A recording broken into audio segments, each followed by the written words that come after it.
हरे कृष्णा, राधे राधे। मैं Kavita Totla, lecturer in Hindi, government of Rajasthan, RPSC first grade GK के पाठ्यक्रम में विज्ञान से आपके 5 प्रश्न आते हैं।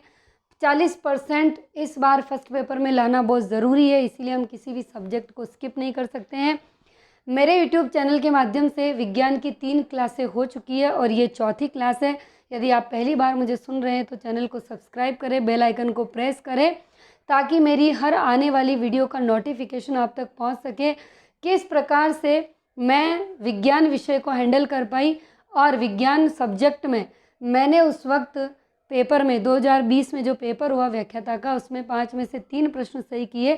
क्योंकि हिंदी की विद्यार्थी रही हूँ तो विज्ञान विषय का इतना अनुभव नहीं था, छोड़ के जाने का मन था, लेकिन फिर लगा कि कुछ तो प्रयास किए जा ही सकते हैं, क्योंकि बिल्कुल छोड़ना तो मूर्खता होगी। तो मैंने कक्षा 9 और 10 की जो विज्ञान है, हमारी एनसीईआरटी की जो राजकीय विद्यालय में पुस्तक चलती है, उनके पीछे के अध्ययन बिंदु और उनके जो वस्तुनिष्ठ प्रश्नोत्तर है वो मैं करके गई और वहाँ पर उन्हीं से मैंने सफलता हासिल की है। ये पाया वहाँ पे कि यदि हम इतना भी करके जाते हैं तो विज्ञान कोई बड़ा विषय नहीं है, कोई बड़ी बात नहीं है, हम आराम से कर सकते हैं, बशर्त हमें वो चीज़ वहाँ पर याद होनी चाहिए। तो परमाणु और अणु और उत्तक, ये 2 टॉपिक हो चुके हैं मेरे चैनल पे। आज ये बल और गति के नियम, ये वाला टॉपिक पढ़ेंगे। और ये जितना भी मैं यहाँ पढ़ाती हूँ इस मेरे यूट्यूब चैनल पे, ये एज ए पीडीएफ फॉर्म में मैं मेरे टेलीग्राम चैनल पे पोस्ट करती हूँ। 4000 से ज़्यादा विद्यार्थी टेलीग्राम चैनल पर जुड़े हैं जिन्होंने सारी पीडीएफ प्राप्त की है ऐसे के ऐसे। और हाँ, यदि आप पहली बार मुझे सुन रहे हैं तो मैं बता दूं कि मैं जो भी टेलीग्राम पे पोस्ट करती हूँ उसका एक भी पैसा नहीं है, फ्री ऑफ कॉस्ट वहाँ पर पोस्ट किया जाता है। आप प्रिंट आउट निकाल सकते हैं या फिर आप सॉरी लिख सकते हैं। तो मेरे चैनल का नाम है हिंदी के रंग, कविता तोतला के संग। यदि आपको चैनल से जुड़ना है तो टेलीग्राम पर हिंदी में ही टाइपिंग करनी होगी, चैनल का नाम लिखना होगा, आपको दिख जाएगा, वहाँ पर आप उसे ज्वाइन कर सकते हैं। नहीं तो इसी वीडियो के डिस्क्रिप्शन बॉक्स में मेरे चैनल का लिंक आपको मिल जाएगा, वहाँ से भी आप टेलीग्राम चैनल को ज्वाइन कर सकते हैं। 2 पार्ट हम पढ़ चुके हैं, परमाणु, अणु और उत्तक। और वहाँ मैंने आपसे पूछा भी था कि वीडियो आपको कैसा लग रहा है, तो मुझे सभी विद्यार्थियों के कमेंट्स आए हैं, आपको समझ में आ रहा है, अच्छा लग रहा है। यही मेरी सफलता है, क्योंकि मैं विज्ञान की प्राध्यापिका नहीं हूँ, मैं हिंदी विषय की प्राध्यापिका हूँ, लेकिन विज्ञान में मेरा एक छोटा सा प्रयास है कि मेरा जो अनुभव है वो आप सभी के काम आ जाए। इसीलिए मैंने एग्ज़ाम से 15-20 दिन पहले एक ये छोटी सी सीरीज़ चलाई है कि किस प्रकार से आप पीछे के इम्पोर्टेंट जो बिंदु हैं और जो ऑब्जेक्टिव है उनके आधार पर भी विज्ञान के 5 में से 4 या 3 प्रश्न ज़रूर करके आ सकते हैं। और बहुत बड़ी बात होती है 5 में से 3 या 4 प्रश्न करना। तो हम आगे चलते हैं। अब हम पढ़ेंगे यहाँ पर बल और गति के नियम। पिछले वीडियो ज़रूर देखें, प्लेलिस्ट में है, अलग से प्लेलिस्ट बनी हुई है, वहाँ पर आपको 3 वीडियो मिलेंगे। ये चौथा वीडियो है विज्ञान विषय का। पहला बिंदु है बल और गति के नियम में जो हम पढ़ने जा रहे हैं, बल वह बाह्य कारक है जो किसी वस्तु में गति उत्पन्न करता है। देखिए, ये इंपॉर्टेंट फैक्ट्स हैं कुछ छोटे छोटे से, जिसमें कक्षा 9 की विज्ञान का पेज भी लिया है मैंने किताब का, जो आगे आएगा। फिर हम डायरेक्ट करेंगे वस्तुनिष्ठ प्रश्नोत्तर, जिससे कि आपकी क्या हो जाएगी, प्रैक्टिस हो जाएगी। बल वह बाह्य कारक है जो किसी वस्तु में गति उत्पन्न करता है अथवा गति उत्पन्न करने का प्रयास करता है। ठीक है, आगे देखिए। दूसरा है बल किसी वस्तु की गति की अवस्था में परिवर्तन उत्पन्न कर सकता है, उसकी गति को धीमा या तेज कर सकता है। तीसरा बिंदु, बल किसी वस्तु के रूप अथवा आकार को बदल सकता है। चौथा है बल 2 प्रकार के होते हैं, कौन कौन से, संतुलित बल, असंतुलित बल। पांचवा है वस्तु पर असंतुलित बल लगा होने पर वस्तु में अवश्य ही गति उत्पन्न हो जाती है।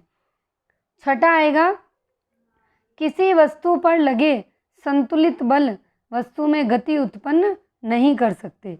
और सातवां होगा ऐसा पद्धति में बल का मात्रक किग्रा मीटर प्रति सेंटर स्क्वायर में है, मीटर प्रति सेकंड स्क्वायर में, सॉरी, इसे न्यूटन के नाम से भी जाना जाता है, ये इम्पोर्टेंट है। आठवां, 1 न्यूटन का बल किसी 1 किग्रा की वस्तु में 1 मीटर प्रति सेकंड स्क्वायर का त्वरण उत्पन्न करता है। 9वां पॉइंट, बल के प्रभाव से वस्तु में होने वाली गति के लिए न्यूटन ने 3 मौलिक नियम दिए हैं। कितने मौलिक नियम दिए हैं? 3। पहला क्या कहता है?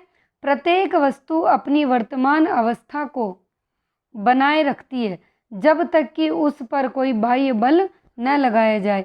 इस नियम को जड़त्व का नियम भी कहते हैं। दूसरा नियम क्या कहता है?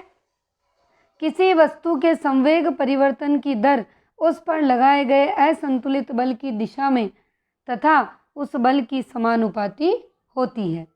तीसरा नियम कहता है, जब एक वस्तु दूसरी वस्तु पर बल लगाती है तो दूसरी वस्तु भी पहली वस्तु पर बल लगाती है और ये दोनों जो बल हैं वो परिणाम में बराबर और दिशा में कैसे होते हैं?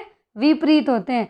और इस नियम को कहा जाता है क्रिया प्रतिक्रिया का नियम कहा जाता है। ठीक है, अगला देखेंगे बिंदु नंबर 10। वस्तुओं में उनकी वर्तमान अवस्था को बनाए रखने की प्रवृत्ति को क्या कहा जाता है? जड़त्व कहा जाता है। 11वां बिंदु, किसी वस्तु का द्रव्यमान ही उसके जड़त्व की क्या है? माप है। 12 नंबर, किसी वस्तु के द्रव्यमान m तथा वेग v के गुणनफल को क्या कहते हैं? संवेग, और इसे p से प्रदर्शित करते हैं, यानी p बराबर mv, ये वाला। ठीक है। 13 नंबर पॉइंट, संवेग एक सदिश राशि है। देखो 2 तरह की होती है, अदिश और सदिश। ठीक है, उसमें से अगर संवेग की बात आती है तो संवेग क्या है? सदिश राशि है और संवेग की दिशा वही होती है जो वस्तु के वेग की होती है। इसका मात्रक किग्रा मीटर प्रति सेकंड है। 14 नंबर बिंदु, गति के दूसरे नियम का गणितीय रूप क्या है? F = ma है। वहाँ F वस्तु पर लगा बल, m वस्तु का द्रव्यमान और a वस्तु का त्वरण होगा। ये आपको याद करने हैं जो जो इनके मान है। F क्या है? वस्तु पर लगा बल। m क्या है? वस्तु का द्रव्यमान। और a क्या है? वस्तु का त्वरण। अलग अलग से याद करना है। 15 नंबर पॉइंट कहता है, एक विलग निकाय में कुल संवेग संरक्षित रहता है। अब देखिए ये जो पेज आपको दिख रहा है ये कक्षा 9 की NCERT का पेज है। ठीक है, ये विज्ञान का NCERT का पेज है। लास्ट का जो इम्पोर्टेंट फैक्ट्स होते हैं वो वाले। पहला पॉइंट है, गति का पहला नियम वस्तु अपनी विरामावस्था अथवा सरल रेखा पर एक समान गति की अवस्था में तब तक बनी रहती है जब तक उस पर कोई असंतुलित बल कार्य न करे। दूसरा, वस्तुओं द्वारा अपनी गति की अवस्था में परिवर्तन का प्रतिरोध करने की प्रवृत्ति को क्या कहते हैं? जड़त्व कहा जाता है। तीसरा, किसी वस्तु का द्रव्यमान उसके जड़त्व की माप है, इसका ऐसा ही मात्रक किलोग्राम है। चौथा पॉइंट, घर्षण बल सदैव वस्तु की गति का क्या करता है? प्रतिरोध करता है। 5वां, गति का दूसरा नियम क्या है?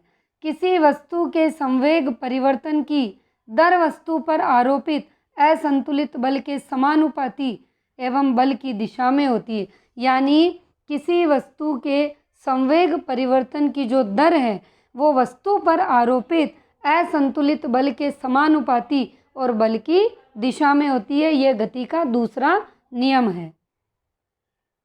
अगला आता है, बल का ऐसा ही मात्रक किलोग्राम मीटर प्रति सेकंड स्क्वायर है। इसे न्यूटन के नाम से भी जाना जाता है तथा इसका प्रतीक जो है वो किसके द्वारा व्यक्त किया जाता है? N के द्वारा। और न्यूटन का बल किसी 1 किलोग्राम द्रव्यमान की वस्तु में 1 मीटर प्रति सेकंड स्क्वायर का त्वरण उत्पन्न करता है। अगला बिंदु, वस्तु का संवेग उसके द्रव्यमान एवं वेग का गुणनफल होता है तथा इसकी दिशा वही होती है जो वस्तु के वेग की होती है। इसका ऐसा ही मात्रक क्या है? किलोग्राम मीटर प्रति सेकंड -1 है। अगला बिंदु, गति का तीसरा नियम है कि प्रत्येक क्रिया के समान एवं विपरीत प्रतिक्रिया होती है और ये दो विभिन्न वस्तुओं पर कार्य करती है। अगला, किसी विलग निकाय में कुल संवेग संरक्षित रहता है। अब हम इसके प्रश्न उत्तर करेंगे। क्या करेंगे? प्रश्न उत्तर। देखिए पहला प्रश्न, यहाँ पर पहला प्रश्न लिखा है, ध्यान से समझना।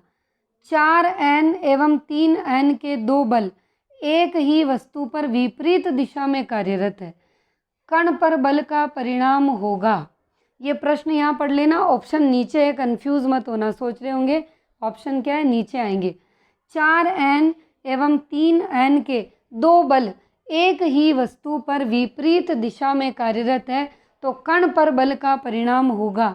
क्या होगा? सीधा मैं आंसर बताऊंगी आपको, 1n होगा। सही होगा। मैं सीधा प्रश्न बोलूंगी, उसके बाद आपको सीधा उत्तर बताऊंगी। समय नहीं है कि मैं 4 ऑप्शन बोलकर उत्तर बताऊं, वीडियो लंबा हो जाएगा। दूसरा है संवेग का मात्रक क्या है, तो सही होगा, किलोग्राम मीटर प्रति सेकंड। तीसरा, वस्तु का संवेग निर्भर करता है किस पर करता है? वस्तु के द्रव्यमान पर।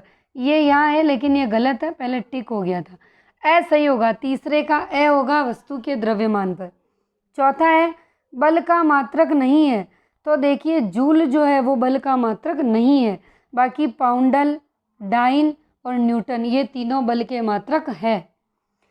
पांचवा है वस्तु का संवेग निर्भर नहीं करता है। ये प्रश्न बहुत ध्यान से पढ़ना है, जहाँ भी नहीं आ जाए है आ जाए बहुत ध्यान से पढ़ना है, इसका पूरा ध्यान रखिएगा।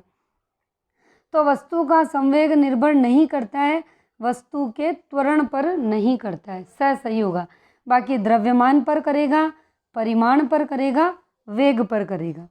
क्वेश्चन नंबर 6, एक 5 किलोग्राम की वस्तु पर दो परस्पर लंबवत संगामी बल F1 बराबर 4 न्यूटन, F2 बराबर 3 न्यूटन कार्यरत है, तो वस्तु का त्वरण क्या होगा? आंसर होगा 1 मीटर प्रति सेकंड स्क्वायर। क्वेश्चन नंबर 7, एक चलती बस से सड़क पर कूदने वाला व्यक्ति आगे की ओर गिर पड़ता है।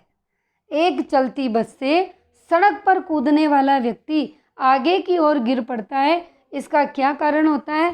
तो आंसर ब होगा, गतिशील अवस्था के जड़त्व के कारण व्यक्ति का ऊपरी हिस्सा गति में रहता है, जबकि पांव सड़क के संपर्क में आ जाने के कारण स्थिर अवस्था में आ जाते हैं। प्रश्न नंबर 8, दो सतहों के मध्य गतिक घर्षण बल निम्न पर निर्भर नहीं करता है। किस पर नहीं करता है? आंसर होगा ए, सतह के मध्य सापेक्ष वेग पर निर्भर नहीं करेगा। ठीक है, अब निर्भर किस पर करेगा वो देख लेते हैं।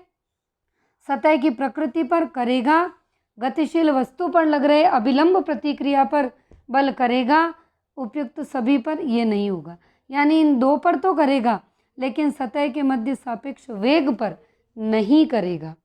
अब है प्रश्न नंबर 9, एक साइकिल सवार पेडल मारकर साइकिल को गतिशील बनाए हुए हैं, तब पहियों पर लगने वाला घर्षण बल किस प्रकार का है? यानी निम्न प्रकार का है। कैसा है? आंसर होगा स, आगे वाले पहिए पर पीछे की ओर और पीछे वाले पहिए पर आगे की ओर, इस प्रकार का बल लगेगा।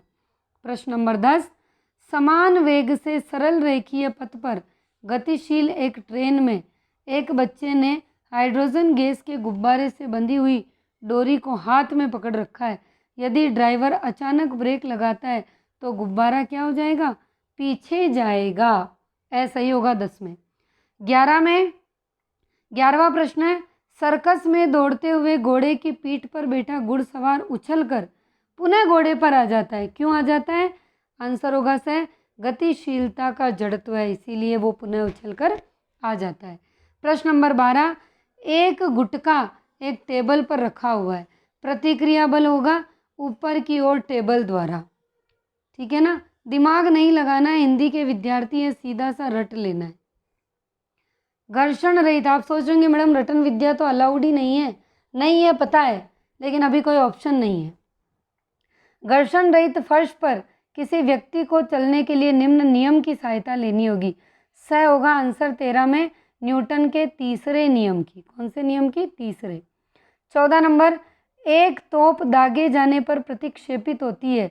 14 में द होगा आंसर, न्यूटन की गति के तीसरे नियम के कारण। 15 नंबर, संवेग में परिवर्तन की दर निम्न में से किसके बराबर होती है? तो आंसर होगा सब बल के बराबर। और यहाँ पर ये पूरी उत्तरमाला दी है, इसमें से आप चेक कर सकते हैं। अब देखिए रिक्त स्थान की पूर्ति करनी है हमें। बल लगाने पर स्प्रिंग क्या होती है? फैलती है। ये आंसर यहाँ दिए हैं, यहाँ से आप चेक कर लीजिएगा। बल लगाने पर गोलाकार गेंद कैसी हो जाती है? अंडाकार। जब किसी वस्तु पर कार्यरत, प्रश्न नंबर 3 पढ़ रही हूँ, जब किसी वस्तु पर कार्यरत विभिन्न बलों का परिणाम शून्य हो तो उन्हें कौन सा बल कहते हैं? संतुलित। चौथा है, जब कोई वस्तु किसी दूसरी वस्तु पर बल लगाती है तो दूसरी वस्तु भी पहली वस्तु पर उतना ही विपरीत दिशा में बल लगाती है।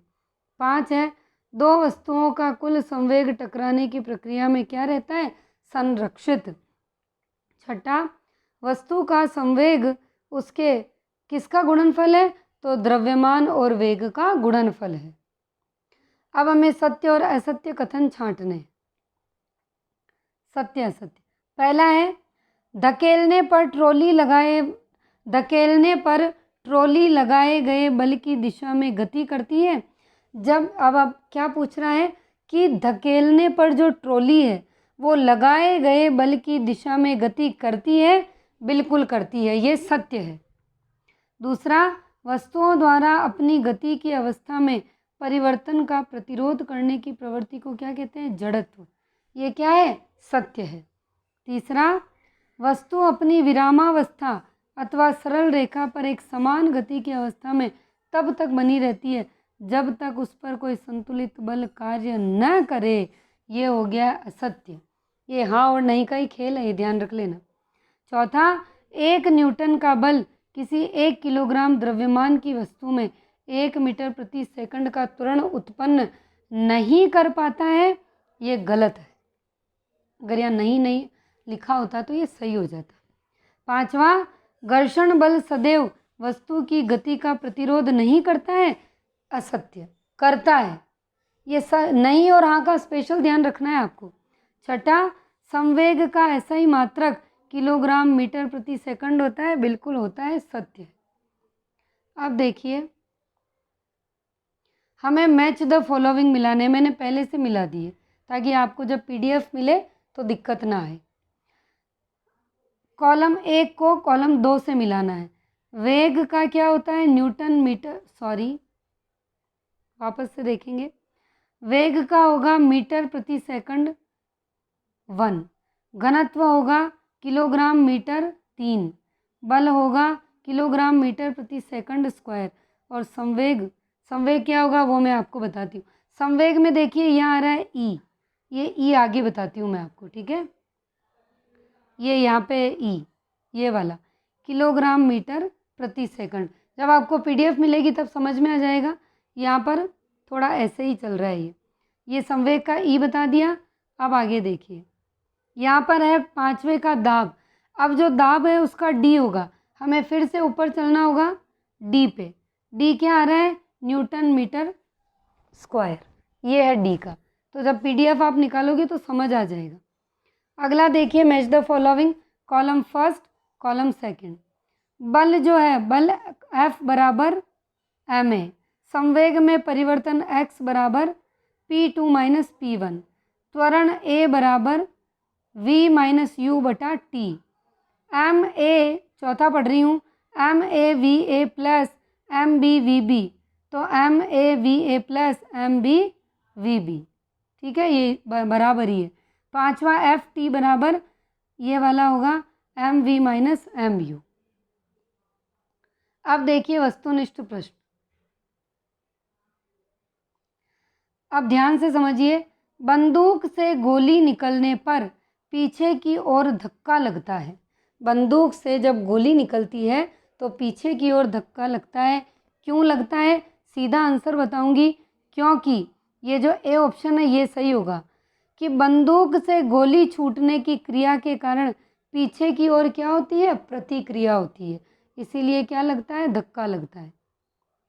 प्रश्न नंबर 2, न्यूटन की गति के तीसरे नियम के अनुसार क्रिया और प्रतिक्रिया से संबंध जो बल है वो क्या है?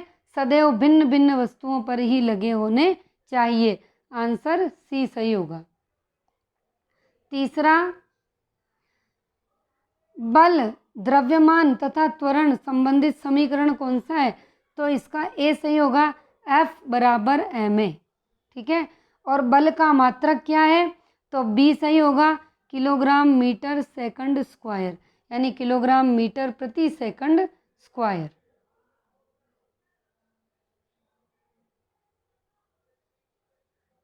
अब 1 मिनट, वापस इस चौथे नंबर को देखेंगे हम। ठीक है, अब मैं आपको ढंग से बताती हूँ। इधर देखिए, बल का मात्रक है, ध्यान से समझिएगा। बी ऑप्शन में तो दिया है kilogram dash metre dash second square, और सी ऑप्शन में दिया है किलोग्राम डैश मीटर प्रति सेकंड स्क्वायर।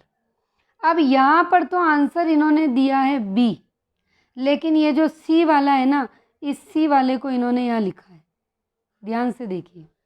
और हमने बल का मात्रक क्या पढ़ा है अब तक? तो हमने यही पढ़ा है किलोग्राम मीटर प्रति सेकंड स्क्वायर। तो यहाँ भले इन्होंने बी दे दिया हो, लेकिन ये सही होगा, किलोग्राम मीटर प्रति सेकंड, ये सी ही सही होगा, क्योंकि अंदर जो लिखा है वो यही है। ठीक है, अब देखिए संवेग का मात्रक क्या है? संवेग का मात्रक क्या है? सीधा आंसर बताऊंगी, किलोग्राम मीटर प्रति सेकंड। ये जो डी वाला है ये सही होगा। ठीक है ना, अब आगे देखो 6 नंबर, संवेग परिवर्तन की दर बराबर होती है, किसके बराबर होती है? आंसर सी सही होगा, बल के बराबर। प्रश्न नंबर 7, यदि कोई पिंड संवेग से सीधी रेखा में गतिमान है, यदि उस पर कोई बाह्य बल न लगे तो क्या होगा? वेग नियत रहेगा, बी सही होगा। प्रश्न नंबर 8, किसी वस्तु का जड़त्व निर्भर करता है किस पर? वस्तु के द्रव्यमान पर, बी सही होगा। प्रश्न नंबर 9, जब किसी वस्तु की गति त्वरित होती है तो, डी सही होगा, उस पर सदैव कोई बल कार्य करता है। प्रश्न नंबर 10, 5 किलोग्राम का एक पिंड 10 मीटर प्रति सेकंड स्क्वायर के त्वरण से सरल रेखा में गतिमान है, तो पिंड पर कार्यरत परिणामी बल कितना होगा? ए सही होगा, 50 न्यूटन। 11, यदि पिंड ए 5 किलोग्राम, पिंड बी 10 किलोग्राम पर यदि 5 न्यूटन बल लगाता हो तो इसके फलस्वरूप पिंड बी द्वारा पिंड ए पर लगने वाली प्रतिक्रिया का परिणाम कितना होगा? 5 न्यूटन। अगला देखिए प्रश्न नंबर 12, ये वाला, किसी पिंड का द्रव्यमान 5 किलोग्राम हो और उस 15 न्यूटन का बल आरोपित किया जाए तो उसमें उत्पन्न त्वरण कितना होगा? सी सही होगा, 3 मीटर प्रति सेकंड स्क्वायर। ये रटने पड़ेंगे और कोई ऑप्शन नहीं है, और टफ है, पहले ही बता देती हूँ मैं। ठीक है ना, समझने पे दिमाग मत लगाना। 13 है, जब नेट बल किसी वस्तु पर कार्य करता है, वस्तु निम्नलिखित के अनुपातिक त्वरण से बल की दिशा में त्वरित होगा। ए होगा वस्तु के ऊपर बल। 14, प्रश्न नंबर 14, यदि दो वस्तुओं ए और बी का द्रव्यमान 16 किलोग्राम और 40 किलोग्राम हो तो क्या होगा? बी आंसर होगा, बी का जड़त्व ए से अधिक होगा। देखिए मैं भले ही ऑप्शन नहीं पढ़ रही हूँ, डायरेक्ट आंसर पढ़ रही हूँ ताकि आपका वीडियो लंबा ना हो, लेकिन आप जब इस पीडीएफ को निकाल के पढ़ेंगे तो मेरी रिक्वेस्ट है कि आप चारों ऑप्शन पढ़ने के बाद ही आंसर निकालिएगा। ये जल्दबाजी मत कीजिएगा अगर आपको सिलेक्शन लेना है तो, ठीक है ना। 15 नंबर, यदि किसी वस्तु पर कोई बाह्य बल लग रहा है तो वह बल की दिशा में त्वरित हो जाती है और इस प्रकार उत्पन्न त्वरण वस्तु पर क्या होगा? ए, यानी कि इस प्रकार उत्पन्न त्वरण वस्तु पर लगे बल के समानुपाती होगा। अब आगे देखिए, रिक्त स्थान भरने हैं हमें। पहला पढ़ रही हूँ, जड़त्व का माप किसी वस्तु के से होता है, किससे? द्रव्यमान से होता है, यह आंसर लिखा है। दूसरा, अधिक द्रव्यमान वाली वस्तु का डैश भी अधिक होता है, दूसरे का आंसर है जड़त्व भी अधिक होता है। तीसरा, संवेग का एसआई मात्रक क्या है? किलोग्राम मीटर प्रति सेकंड है, ये तीसरे का आंसर। चौथा, संवेग किसी वस्तु के द्रव्यमान और किसका गुणनफल है? हमने पहले भी पढ़ा है, वेग का गुणनफल है। ठीक है, अगला, मैच द फॉलोइंग। सीधा पढ़ूंगी, कॉलम फर्स्ट से कॉलम कैसे कॉलम ख को मिलाना है। पहला है संवेग, संवेग का होगा घ mv। दूसरा है बल, बल का होगा घ ma। तीसरा है बल का एसआई मात्रक, वो होगा n। और चौथा है संवेग का एसआई मात्रक, किलोग्राम मीटर प्रति सेकंड। अब हमें सत्य असत्य देखने हैं। किसी वस्तु में समाहित गति, ये विज्ञान की जो कक्षा 9 की पुस्तक है उसी का पृष्ठ है, ये सत्य असत्य जो दिख रहा है। किसी वस्तु में समाहित गति की कुल मात्रा को संवेग कहते हैं, बिल्कुल कहते हैं, सत्य है। दूसरा है संतुलित बल किसी स्थिर वस्तु को गतिशील कर देता है, नहीं, ये असत्य है। तीसरा है यदि किसी वस्तु का द्रव्यमान अधिक है तो उसका जड़त्व भी अधिक होगा, बिल्कुल होगा, ये सत्य है, ट्रू है। टी से ट्रू, एफ से फॉल्स। चौथा है बल जो है वो बल ऋणात्मक भी हो सकता है, बिल्कुल हो सकता है, ये आंसर यहाँ लिखे हैं। ठीक है, ये आपका बल और गति के नियम टॉपिक कंप्लीट होता है। जितने भी इसके एमसीक्यूज थे वो मैंने सब ले लिए, जो हमारे एनसीईआरटी में मेन पॉइंट्स थे वो भी मैंने ले लिए। और वीडियो आपको कैसा लगा? अच्छा लगा है तो लाइक ज़रूर करेंगे आप, और कमेंट सेक्शन में ज़रूर बताएंगे कि विज्ञान विषय की कक्षाएं कैसी लग रही है, कितना समझ में आ रहा है और कितनी आपके लिए उपयोगी साबित हो रही है। नए टॉपिक में मिलेंगे नए वीडियो के साथ। हरे कृष्णा, राधे राधे।